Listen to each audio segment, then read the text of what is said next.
Uno de los temas que mayores suspiros nos sacó durante el inicio de la era Trump fue justamente el sector automotriz. Será también uno de los tópicos más importantes en la renegociación del Tratado de Libre Comercio. Por ello invitamos hoy a la billetera a Guillermo Rosales, quien es director general de la AMDA. Bienvenidos.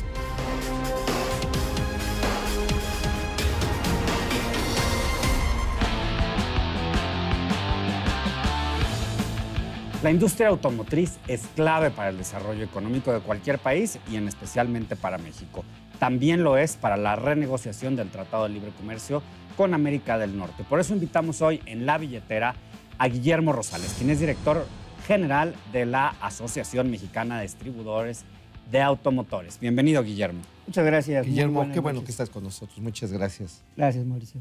Oye, pues hay un tema candente, ¿no? Con los Estados Unidos. Donald Trump empezó pues diciendo que se iba a llevar a las automotrices americanas con los empleos para allá. No tanto, que las iba a traer, ¿no? Bueno, en este caso hay que disociar de lo que han sido las expresiones del señor Trump desde la etapa de campaña electoral y los días previos a su toma de posesión y ya en estos poco más de 100 días como presidente. Ha habido mucho ruido, muchos regaños a las empresas. Ya hasta corrieron a Macfields de la Ford.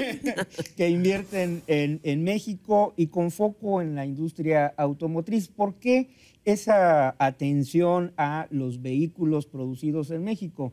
Bueno, porque el señor Trump no ha entendido que el éxito de la industria automotriz norteamericana, hablando ya de la región del Telecán, Canadá, Estados Unidos, México, es una muestra del éxito del Telecán en términos de la integración que se ha logrado y que es la única forma en la que puede seguir siendo competitiva la industria del automóvil frente a otras regiones del mundo, pero en momentos en los cuales el automóvil cada vez viene siendo más parecido a cualquier producto commodity.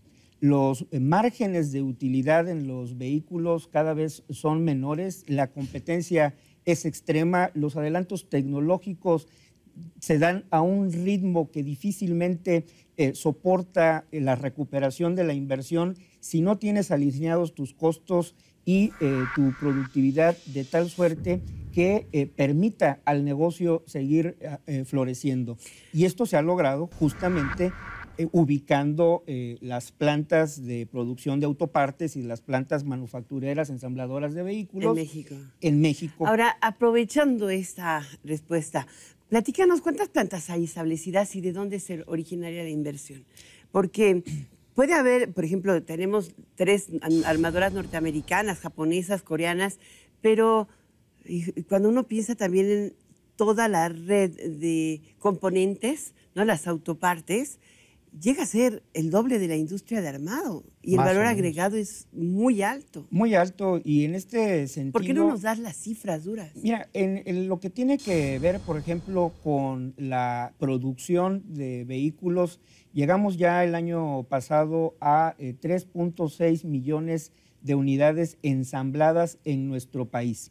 Ahora bien, detrás de esta producción de automóviles, ubicamos alrededor de 70,000 empleos directos en las ensambladoras.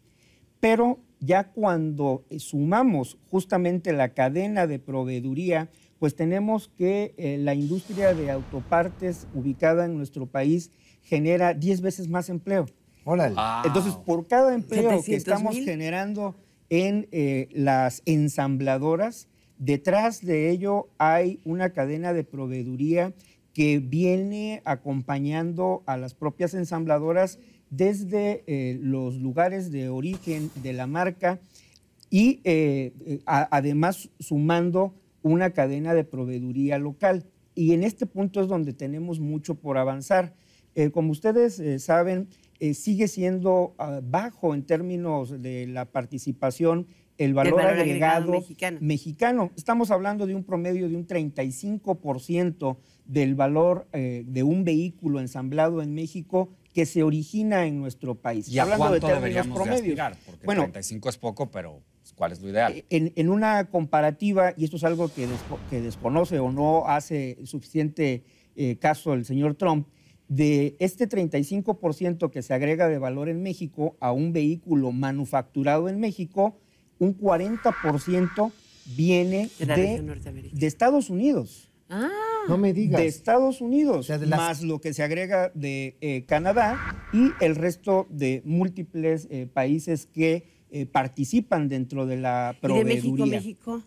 35%. Si tú tienes, voy a hacer un ejemplo y ojalá me lo puedas explicar porque yo todavía no le entiendo a esto. Si tú tienes un vehículo cuya matriz está en Japón y vienes o en China, te estableces en México, produces en México ese vehículo y los componentes automotrices los traes importados a México. Aunque se arme en México, no tienes contenido de origen mexicano porque lo único que agregaste es el armado y el valor agregado del empleo. Esta parte, ¿cómo juega en la contabilidad de las reglas de origen? No cumple la regla de origen. Para que pueda ser considerado un vehículo originario del Telecán, debe de tener 62.5% mínimo de contenido norteamericano. Y el ¿Y si método no paga arancel diferente? es correcto, si no, no tiene los beneficios, Cero de arancel. poderse comerciar ¿Y cuánto con exportamos de lo 0% que de arancel. producimos? No, lo que estamos exportando del total de la producción es el 82%. La De mayoría. los 3.6 millones de vehículos que se ensamblan en México, 82% va destinado a la exportación. Ahora Wow. bien, de ese 82% que estamos exportando a más de 40 países en el mundo, hay que tener claro que el 85% se destina a la región Telecán. Casi 77% a Estados Unidos y un 7% a Canadá. En ese sentido, capítulos que no existían. Algo que ya existe son los autos autónomos. El futuro del auto está cambiando muy rápido y está conectado a Internet, ya traes muchas cosas. En ese cambio tecnológico, ¿qué posibilidades hay de mejorar la integración regional? Pero ¿a qué no nos debemos de cerrar para lograr ese futuro del automóvil? Y a ver si tocas por ahí lo de la homologación regulatoria, porque a veces te piden una regla en Estados Unidos, otra regla en Canadá, otra regla en México, y la fabricación y la venta se vuelve una locura para los armadores. Totalmente, y si a eso le agregas que tenemos comercio con Europa, con Sudamérica, con Asia, y que hay diferencias en el contenido de La las cosa reglas se de origen, complica. se complica.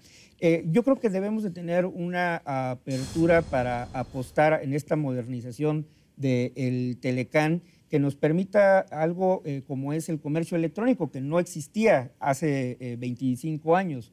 Y también ir prefigurando todo lo que tiene que ver con los autos del futuro, que está a menos de Ya en 10 el años presente. Está de aquí llegarnos, enfrente. el auto autónomo eléctrico, y que En el lo 2010. resumimos como una tendencia hacia un vehículo cero emisiones, cero accidentes, cero propiedad, ¿no? Como una tendencia, no estoy diciendo que vaya a Cero desaparecer. propiedad.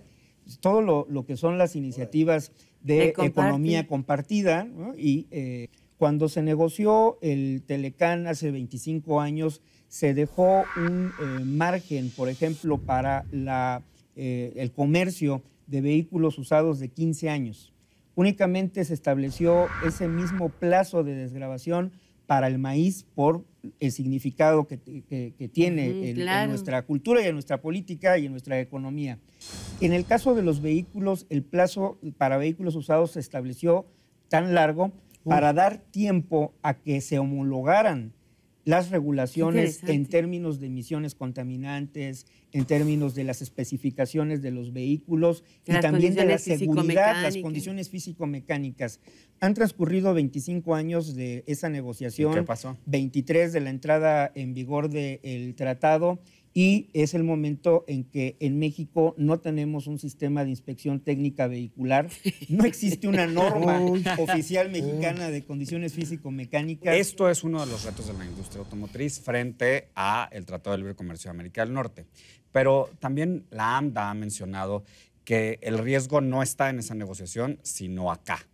No, ¿Cuáles son esos riesgos? Mira, además de esto. Esto es muy importante porque como mexicanos, como gente que está preocupada por el futuro, ustedes lo percibieron al inicio del año, o desde que supimos en noviembre que el señor Trump había ganado las elecciones, como en muchas mesas de discusión de tipo familiar, laboral, etcétera, cundía ese ánimo, permítanme la expresión, de apanicamiento, ¿no?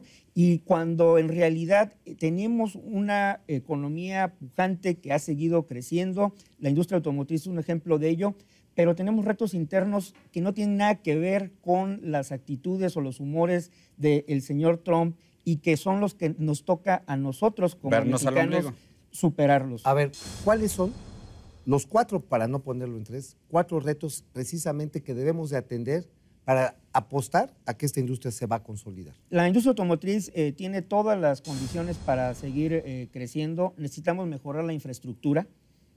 Ha sido tal el éxito de nuestra industria automotriz que estamos demandando mayor capacidad en puertos, en aduanas, ferrocarriles, autopistas, todo lo que tiene que ver con logística, seguir apostando a que realmente se den los resultados de la reforma educativa para que aprovechemos el bono demográfico y tengamos ingenieros y técnicos mucho mejor preparados que disminuyan los costos de incorporación a la planta productiva y también tener una disminución en todo lo que son los costos derivados del pobre Estado de Derecho que tenemos en nuestro país. ¿Cómo cuánto estimas que es el costo de eso? Mira, no tengo el dato, pero es muy, muy alto y no únicamente en términos de los pesos que se dejan o que se pierden, por ejemplo, por un bloqueo en una vía de ferrocarril que comunica a Lázaro Cárdenas con el Bajío. Sino por el robo del vehículo. Sino por todo el retraso en la cadena de producción y también porque en el momento en el que se están planeando nuevas inversiones para poderse considerar hacerlas en México, esto es un factor que se toma en cuenta. Claro. Es decir, bueno, no vamos a cerrar lo que ya está porque hay toda una inversión, pero en el momento en escoger si la hacemos en el sur-sureste de Estados Unidos o las hacemos en México, este factor del Estado de Derecho es algo que también entra en la ecuación y eso nos toca a nosotros poder influir, poder hacerlo como mexicanos, más allá de si hay disposición o no del gobierno de Estados Unidos para tener una renegociación efectiva y benéfica del Telecán. Guillermo Rosales, muchísimas gracias por estar esta noche en La Billetera. Muchas gracias, Alicia. Ha sido el director general de la Asociación Mexicana de Distribuidores Automotores. Y eso que no nos contó la cantidad de marcas que se distribuyen en México.